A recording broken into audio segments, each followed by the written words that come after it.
विवृतं देवसुरैः सदा वन्द्यं ग्रहैश्च परिवेष्टितं ध्यायन् स्तवन् पठन् नाम यः सूर्यकवचं सदा।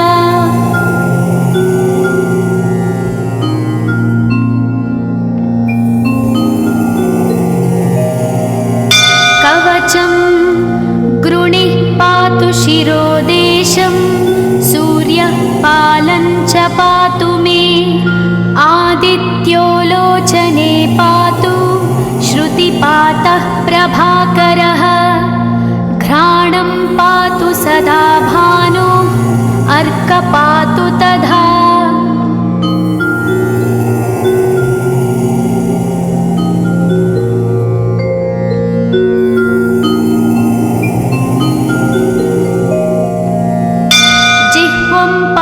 जगन्नाथः कण्ठं पातु विभावसु स्कन्धौ ग्रहपतिः पातु भुजौ पातु प्रभाकरः अहस्करः पातु हस्तौ हृदयं पातु भानुमान्।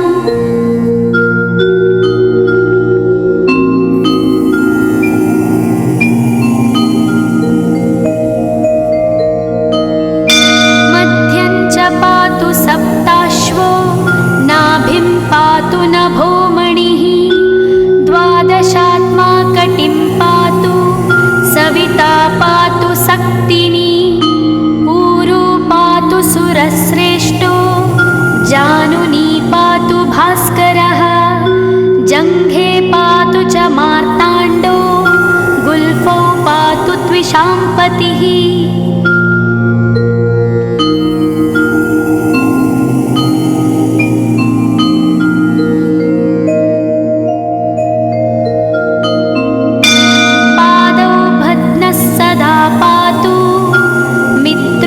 सकलं वपुः वेदत्रयात्मकस्वामिन् नारायण जगत्पते आयतयामं तं कञ्ची द्वेदरूपः प्रभाकरः स्तोत्रेणानेन संतुष्टो बालखिल्यादिभिर्वृतः।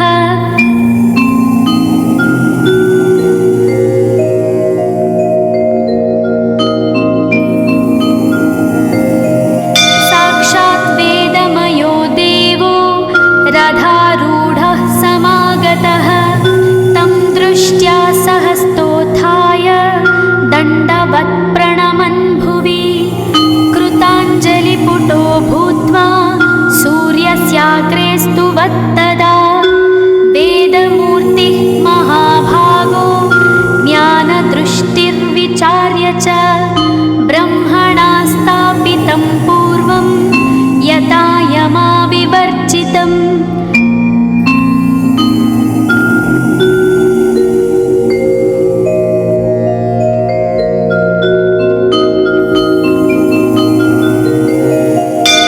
सत्त्वप्रधानं शुक्लाख्यं वेदरूपमनामयं शब्दब्रह्ममयं वेदं सत्कर्म ब्रह्मवाचकं मुनिमध्यापयामास प्रथमं सविता स्वयं तेन प्रथमदत्तेन वेदेन परमेश्वरः यज्ञवल्क्यो मुनिश्रेष्ठः कृतकृत्यो भवत्तदा।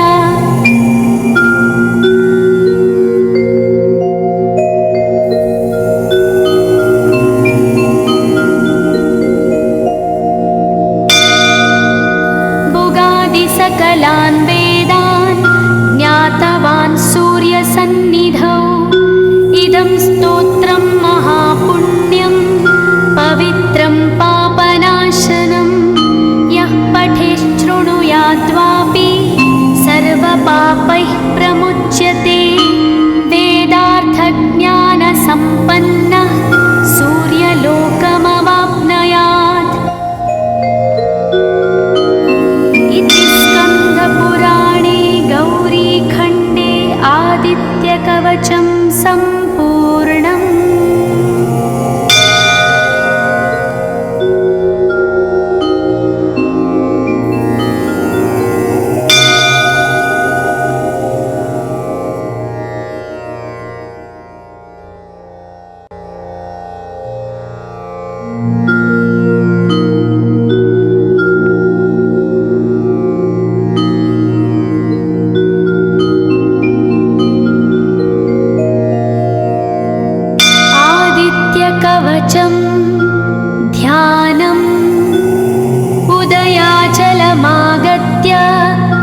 परिवृतं देवसुरैः सदा वन्द्यं ग्रहैश्च परिवेष्टितं ध्यायन् स्तवन् पठन् नाम यः सूर्यकवचं सदा।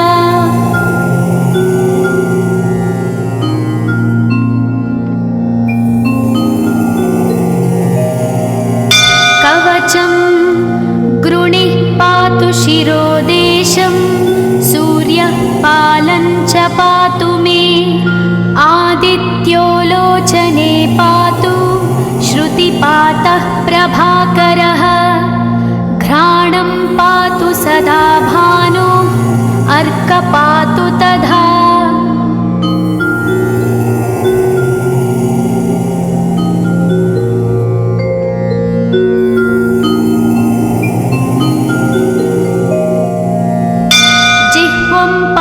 जगन्नाथः कण्ठं पातु विभावसु स्कन्धौ ग्रहपतिः पातु भुजौ पातु प्रभाकरः अहस्करः पातु हस्तौ हृदयं पातु भानुमान्।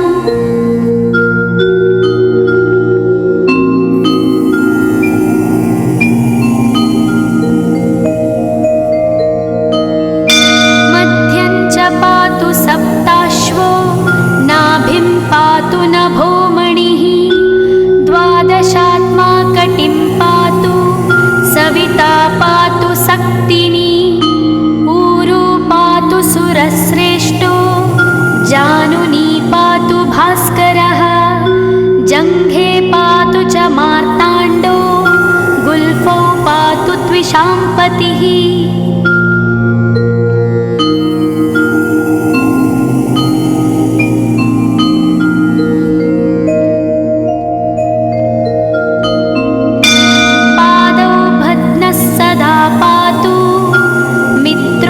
सकलं वपुः वेदत्रयात्मकस्वामिन् नारायण जगत्पते आयतयामं तं कञ्ची द्वेदरूपः प्रभाकरः स्तोत्रेणानेन सन्तुष्टो बालखिल्यादिभिर्वृतः।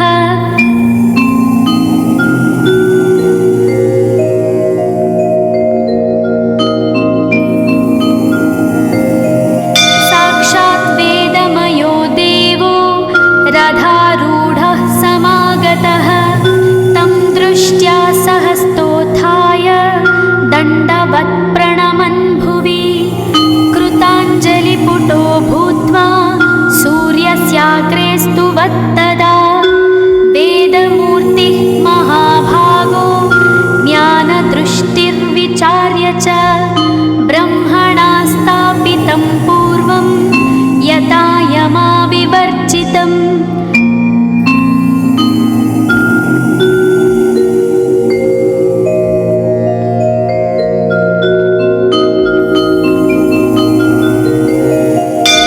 सत्त्वप्रधानं शुक्लाख्यं वेदरूपमनामयं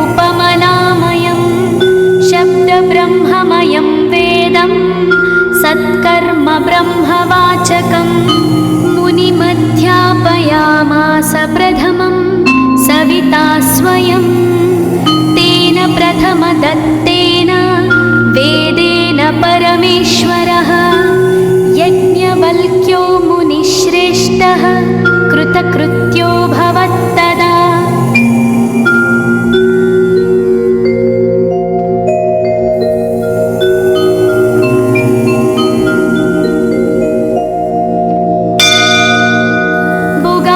सकलान् वेदान् ज्ञातवान् सूर्यसन्निधौ इदं स्तोत्रं महापुण्यं पवित्रं पापनाशनं यः पठेच्छृणुयाद्वापि सर्वपापैः प्रमुच्यते वेदार्थज्ञानसम्पन्नः सूर्यलोकमवाप्नुयात्। पुराणे गौरीखण्डे आदित्यकवचं सम्पूर्णम्।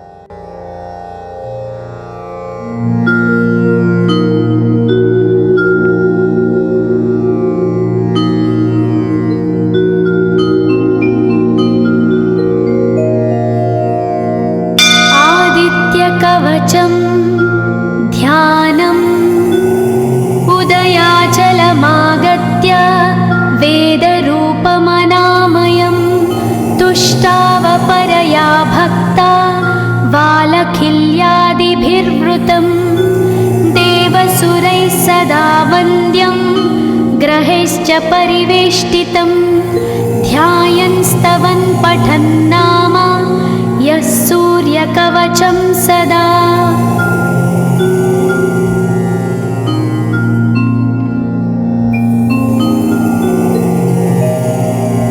कवचं गृणिः पातु शिरोदेशं सूर्यः पालं च पातु मे आदित्यो लोचने पातु श्रुतिपातः प्रभाकरः घ्राणं पातु सदा भानो अर्क पातु तथा।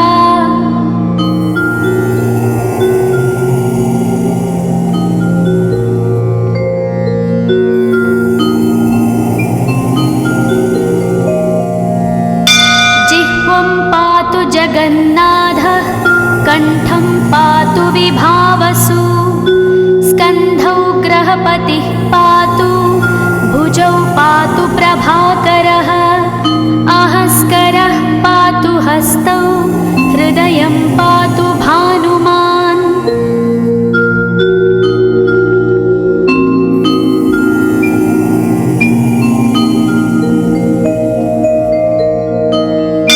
मध्यं च पातु सप्ताश्वो नाभिं पातु नभोमणिः द्वादशात्मा कटिं पातु सविता पातु सक्तिनी ऊरू पातु सुरश्रेष्ठो जानुनी पातु भास्करः जङ्घे पातु च मार्ताण्डो गुल्फौ पातु त्विषाम्पतिः।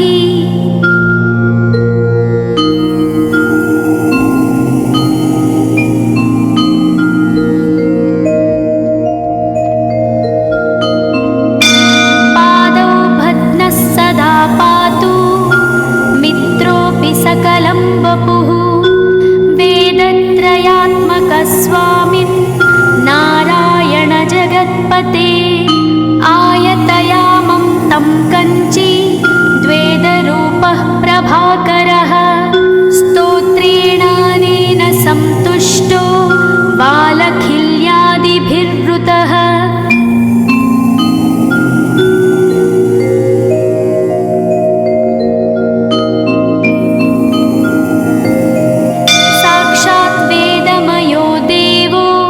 रथारूढः समागतः तं दृष्ट्या सहस्तोत्थाय दण्डवत् प्रणमन् भुवि कृताञ्जलिपुटो भूत्वा सूर्यस्याग्रे स्तुवत्तदा वेदमूर्तिः महाभागो ज्ञानदृष्टिर्विचार्य च ब्रह्मणा स्थापितं पूर्वं यथा यमाविवर्जितम्।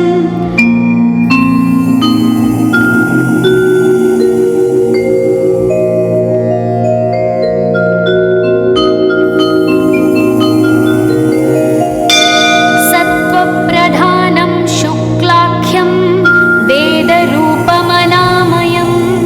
शब्दब्रह्ममयं वेदं सत्कर्म ब्रह्मवाचकं मुनिमध्यापयामास प्रथमं सविता स्वयं तेन प्रथमदत्तेन वेदेन परमेश्वरः यज्ञवल्क्यो मुनिश्रेष्ठः कृतकृत्यो भवत्तदा।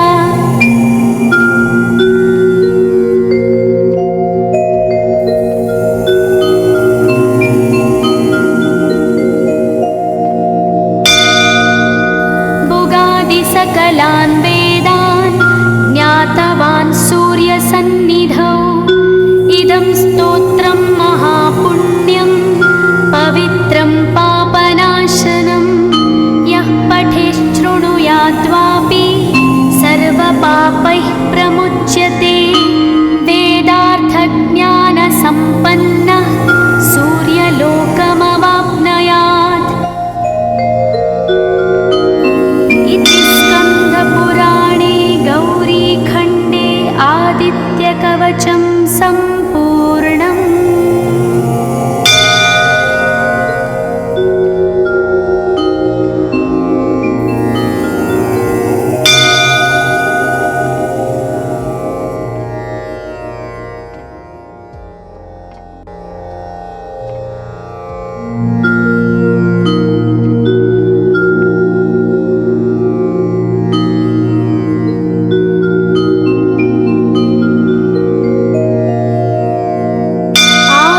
आदित्यकवचं ध्यानम् उदयाचलमागत्य वेदरूपमनामयं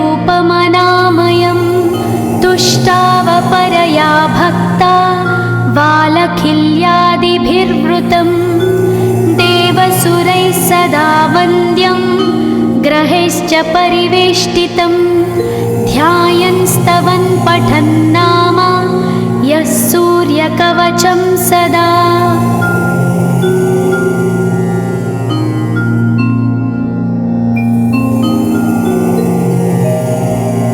कवचं गृणिः पातु शिरोदेशं सूर्यः पालं च पातु मे आदित्यो लोचने पातु श्रुतिपातः प्रभाकरः घ्राणं पातु सदा भानो अर्क पातु तथा।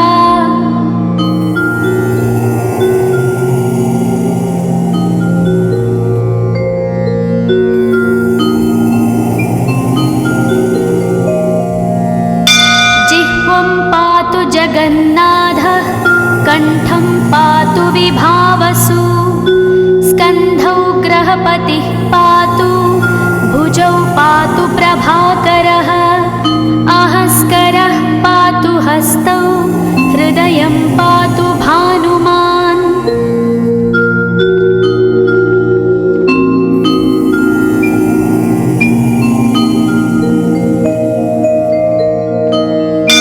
मध्यं च पातु सप्ताश्वो नाभिं पातु नभोमणिः द्वादशात्मा कटिं पातु सविता पातु सक्तिनी ऊरू पातु सुरश्रेष्ठो जानुनी पातु भास्करः जङ्घे पातु च मार्ताण्डो गुल्फौ पातु त्विषाम्पतिः।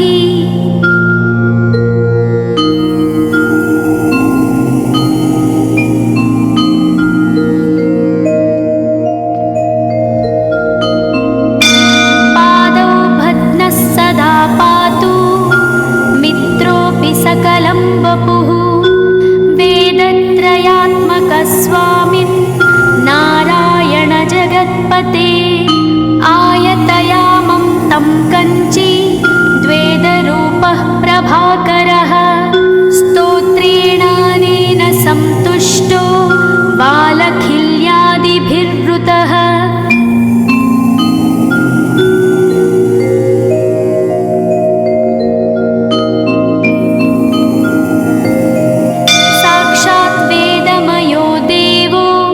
रथारूढः समागतः तं दृष्ट्या सहस्तोत्थाय दण्डवत् प्रणमन् भुवि कृताञ्जलिपुटो भूत्वा सूर्यस्याग्रे स्तुवत्तदा वेदमूर्तिः महाभागो ज्ञानदृष्टिर्विचार्य च ब्रह्मणा स्थापितं पूर्वं यथा यमाविवर्जितम्।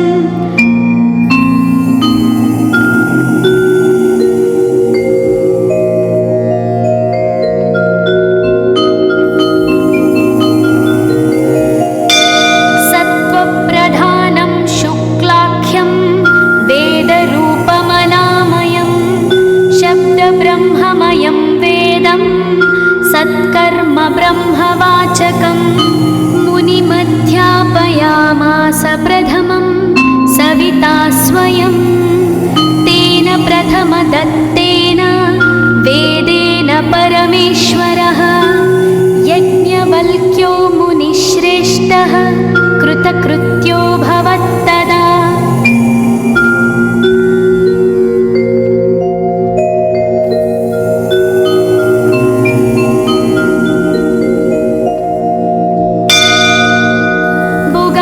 सकलान् वेदान् ज्ञातवान् सूर्यसन्निधौ इदं स्तोत्रं महापुण्यं पवित्रं पापनाशनं यः पठेच्छृणुयाद्वापि सर्वपापैः प्रमुच्यते वेदार्थज्ञानसम्पन्नः सूर्यलोकमवाप्नुयात्।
सदा वन्द्यं ग्रहैश्च परिवेष्टितं ध्यायन्स्तवन् पठन्नाम यः सूर्यकवचं सदा।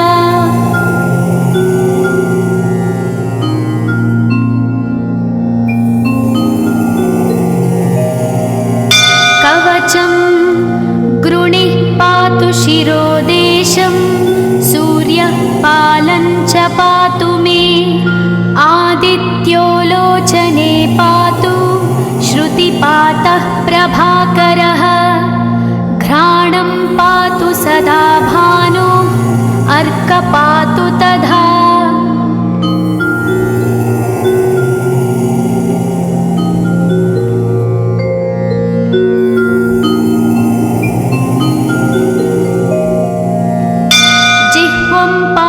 जगन्नाथः कण्ठं पातु विभावसु स्कन्धौ ग्रहपतिः पातु भुजौ पातु प्रभाकरः अहस्करः पातु हस्तौ हृदयं पातु भानुमान्।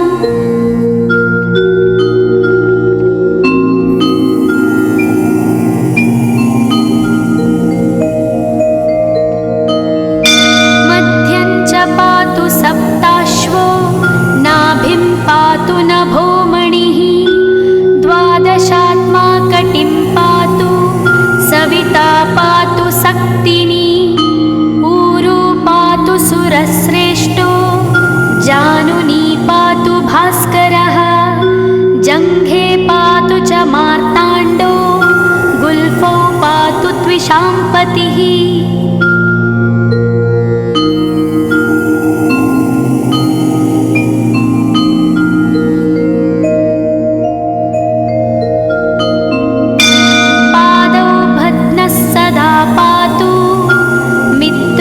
सकलं वपुः वेदत्रयात्मकस्वामिन् नारायण जगत्पते आयतयामं तं कञ्ची द्वेदरूपः प्रभाकरः स्तोत्रेणानेन संतुष्टो बालखिल्यादिभिर्वृतः।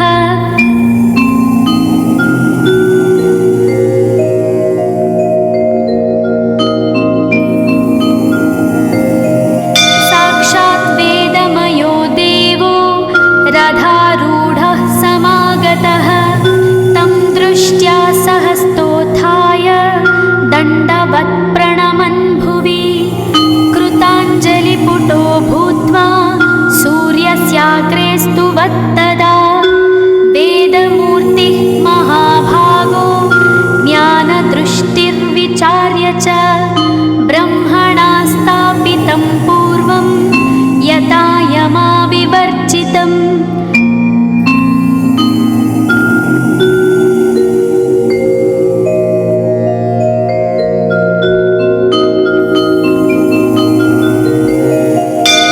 सत्त्वप्रधानं शुक्लाख्यं वेदरूपमनामयं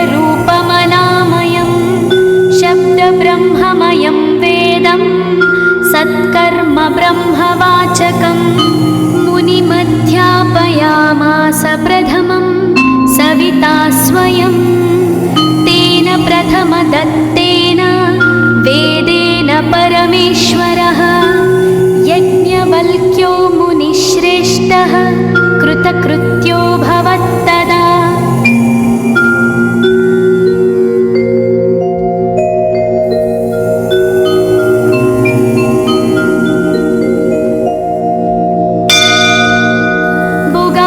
सकलान् वेदान् ज्ञातवान् सूर्यसन्निधौ इदं स्तोत्रं महापुण्यं पवित्रं पापनाशनं यः पठेच्छृणुयाद्वापि सर्वपापैः प्रमुच्यते वेदार्थज्ञानसम्पन्नः सूर्यलोकमवाप्नुयात्। स्कन्दपुराणे गौरीखण्डे आदित्यकवचं सम्पूर्णम्।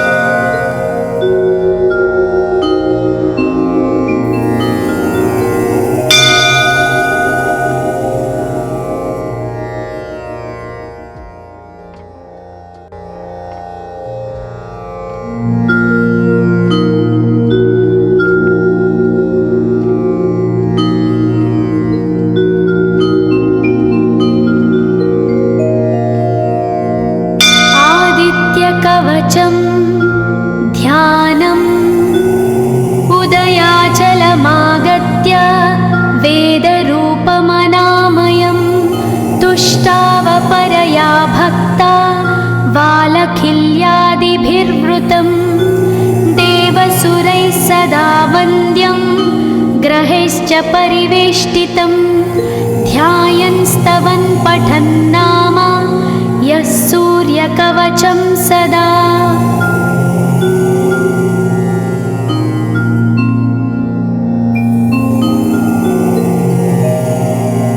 कवचं गृणिः पातु शिरोदेशं सूर्यः पालं च पातु मे आदित्यो लोचने पातु श्रुतिपातः प्रभाकरः घ्राणं पातु सदा भानो अर्क पातु तथा।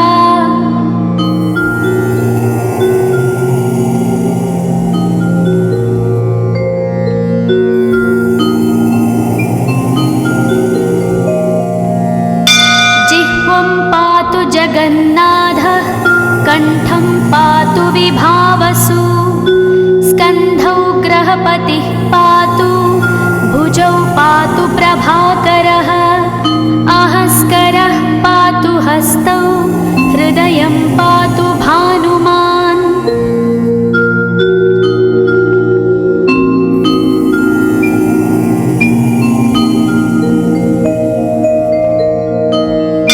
मध्यं च पातु सप्ताश्वो नाभिं पातु नभोमणिः द्वादशात्मा कटिं पातु सविता पातु सक्तिनी ऊरू पातु सुरश्रेष्ठो जानुनी पातु भास्करः जङ्घे पातु च मार्ताण्डो गुल्फौ पातु त्विषाम्पतिः।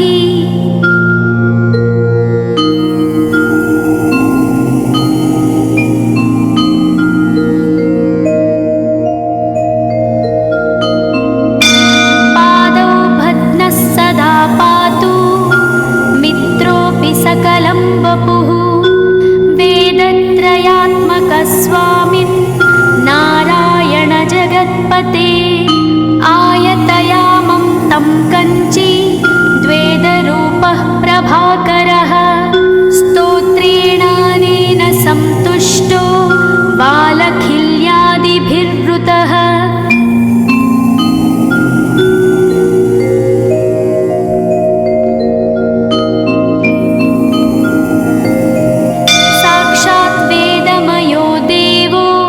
रथारूढः समागतः तं दृष्ट्या सहस्तोत्थाय दण्डवत् प्रणमन् भुवि कृताञ्जलिपुटो भूत्वा सूर्यस्याग्रे स्तुवत्तदा वेदमूर्तिः महाभागो ज्ञानदृष्टिर्विचार्य च ब्रह्मणा स्थापितं पूर्वं यथा यमाविवर्जितम्।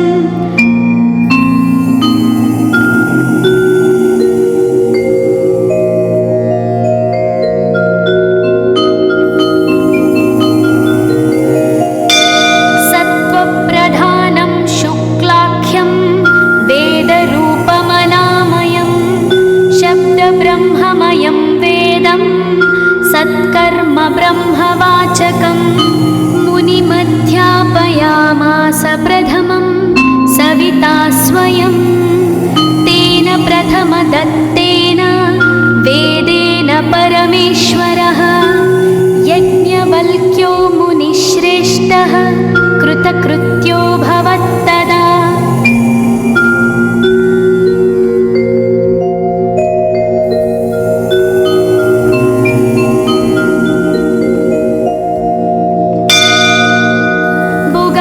सकलान् वेदान् ज्ञातवान् सूर्यसन्निधौ इदं स्तोत्रं महापुण्यं पवित्रं पापनाशनं यः पठेच्छृणुयाद्वापि सर्वपापैः प्रमुच्यते वेदार्थज्ञानसम्पन्नः सूर्यलोकमवाप्नुयात्। इति स्कन्दपुराणे गौरीखण्डे आदित्यकवचं सम्पूर्णम्।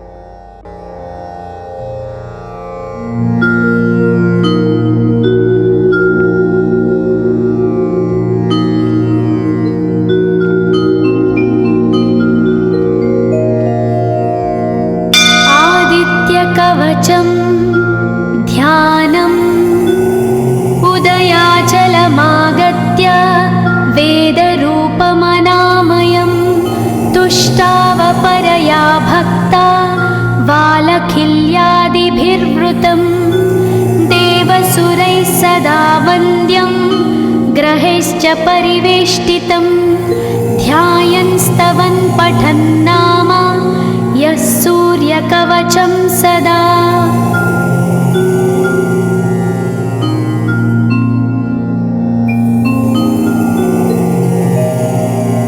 कवचं गृणिः पातु शिरोदेशं सूर्यः पालं च पातु मे आदित्यो लोचने पातु श्रुतिपातः प्रभाकरः घ्राणं पातु सदा भानो अर्कपातु तथा।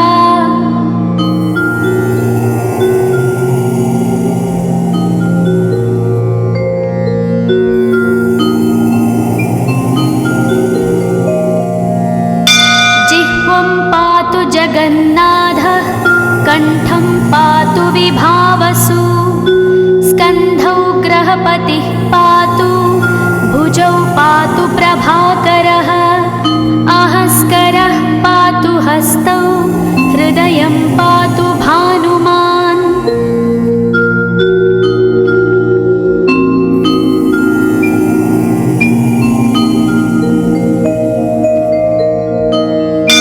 मध्यं च पातु सप्ताश्वो नाभिं पातु नभोमणिः द्वादशात्मा कटिं पातु सविता पातु सक्तिनी ऊरू पातु सुरश्रेष्ठो जानुनी पातु भास्करः जङ्घे पातु च मार्ताण्डो गुल्फौ पातु त्विषाम्पतिः।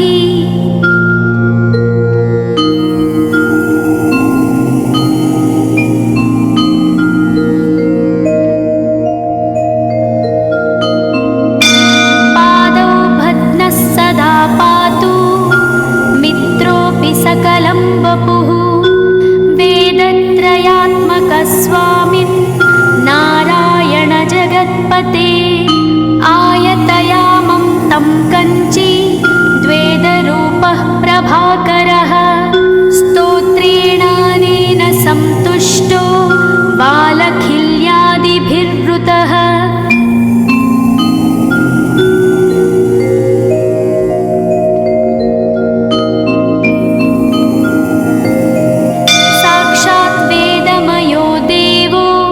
रथारूढः समागतः तं दृष्ट्या सहस्तोत्थाय दण्डवत् प्रणमन् भुवि कृताञ्जलिपुटो भूत्वा सूर्यस्याग्रे स्तुवत्तदा वेदमूर्तिः महाभागो ज्ञानदृष्टिर्विचार्य च ब्रह्मणा स्थापितं पूर्वं यथा यमाविवर्जितम्।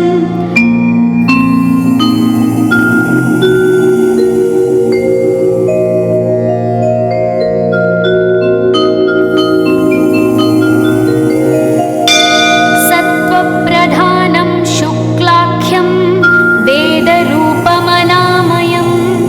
शब्दब्रह्ममयं वेदं सत्कर्म ब्रह्मवाचकम् मुनिमध्यापयामास प्रथमं सविता स्वयं तेन प्रथमदत्तेन वेदेन परमेश्वरः यज्ञवल्क्यो मुनिश्रेष्ठः कृतकृत्यो भवत्तदा।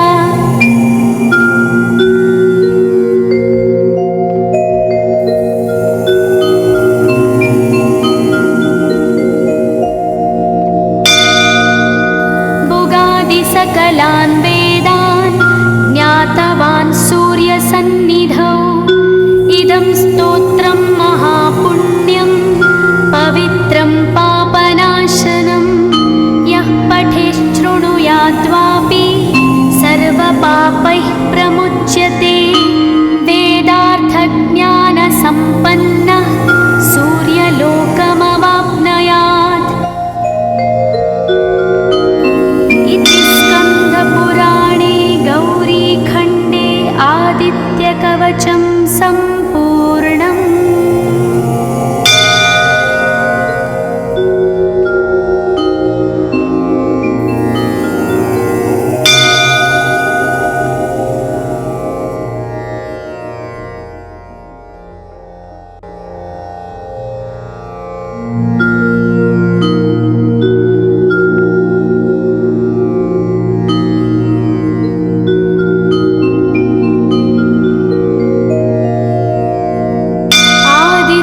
कवचं ध्यानम् उदयाचलमागत्य वेदरूपमनामयं तुष्टावपरया भक्ता वालखिल्यादिभिर्वृतं देवसुरैः सदा वन्द्यं ग्रहैश्च परिवेष्टितं ध्यायन् स्तवन् पठन् नाम यः सूर्यकवचं सदा।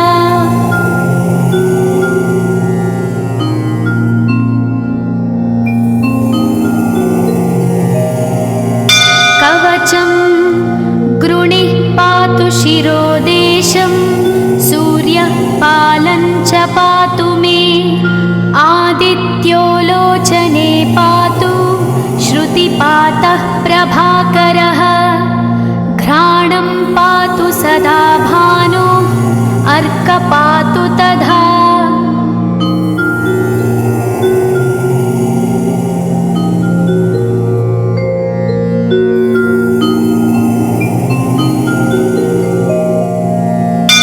जिह्वं पातु जगन्नाथः कण्ठं पातु विभावसु स्कन्धौ ग्रहपतिः पातु भुजौ पातु प्रभाकरः अहस्करः पातु हस्तौ हृदयं पातु भानुमान्।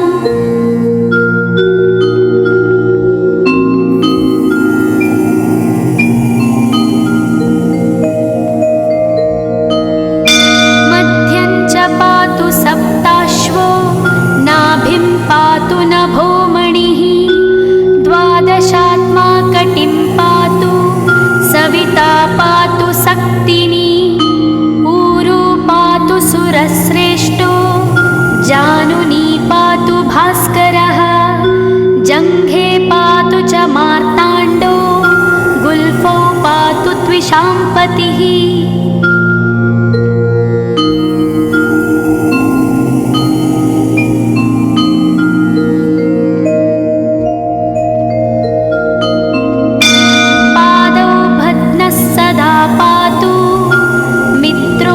सकलं वपुः वेदत्रयात्मकस्वामिन् नारायण जगत्पते आयतयामं तं कञ्ची द्वेदरूपः प्रभाकरः स्तोत्रेणानेन सन्तुष्टो वालखिल्यादिभिर्वृतः।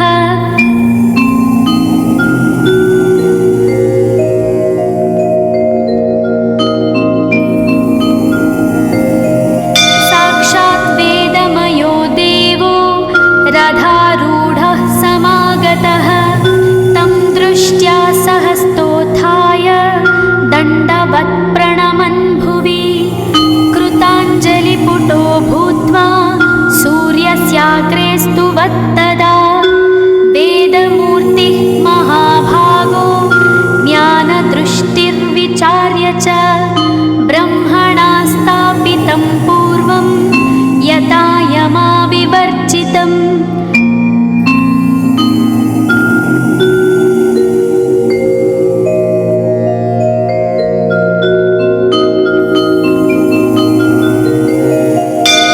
सत्त्वप्रधानं शुक्लाख्यं वेदरूपमनामयं शब्दब्रह्ममयं वेदं सत्कर्म ब्रह्मवाचकम् मुनिमध्यापयामास प्रथमं सविता स्वयं तेन प्रथमदत्तेन वेदेन परमेश्वरः यज्ञवल्क्यो मुनिश्रेष्ठः कृतकृत्यो भवत्तदा।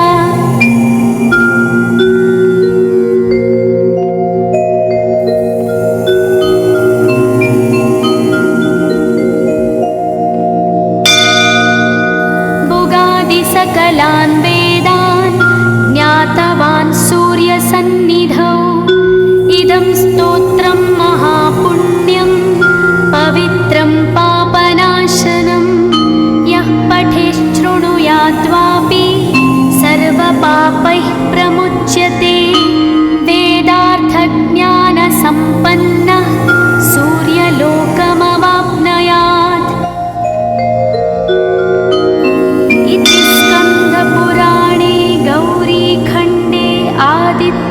कवचं सम्भारयन्